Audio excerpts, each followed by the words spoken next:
Wethu siyakhala uma sakha inkulumo yethu kufanele ikhulume ngozinzo ngokugcinwa komthetho. Laba abalapha ngemvume ngoba sinaba bethu abalapha kwamanye amazwe ngokusemthethweni. Nami nje sengeke ngaya kwelinye izwe, sengeke ngaya kwamanye amazwe kodwa ngokusemthethweni. Ngabuya nabo ngishaphandle abanemvume abanamaphepha. Okunezizathu ngoba uhulumeni ngeke avume ukuthi ube lapha uma singekho isizathu. Lokwakha kabusha isifundazwe. Manje nenza kahle ukuthi ngisho lento ukuze ngiyilungise. Ukuthi olapha ngongekho emthethweni kufanele ahambe abuye nencwadi mayifuna ukubuya. Abuye ngokusemthethweni mayifuna ukubuya.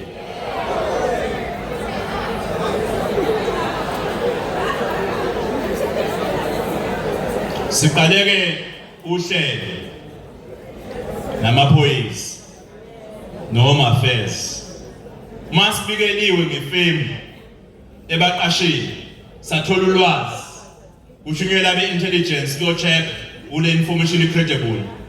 Hayi nami impela kwesisikhathi ngibakhona ngifike ngiyobona ngamehlo amafemu amaningi sesifikile khona safike sakuthola ngempela lokho kuyinkinga sifike sibophe umnikazi wefemu sibophe nabo bathathwe.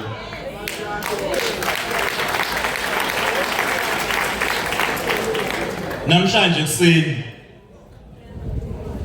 amaphoyisa nje yobe sine operation lapha Major General Keso. Khona imoto abayimisile ngoba kwi roadblock yenjalo kuba active. Namhlanje thina ngifuna ukuba active ngizoba nje passive can observe.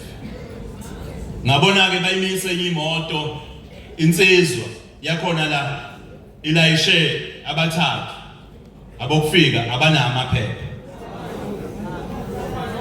Ngoba abantu abayimbangela lesime lenkinga sibhekene nayo ithina uqobo lwethu. Ithina sibanikeza amatoho ngenxa ukuthi sithi bakhokhela imali encane.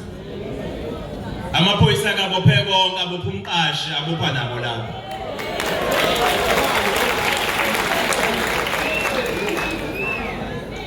Siyayiqhenya ke ngalo msebenzi omuhle amaphoyisa asingawuphazamisa umsebenzi wamaphoyisa. Kwaphela siwabikele enambeni ethi 0800 111 yamahala nje. Iyokubika ukuthi namba bakhona ngapha abaphula umthetho abalapha ngokho emthethweni. 0800 111 ileyo namba.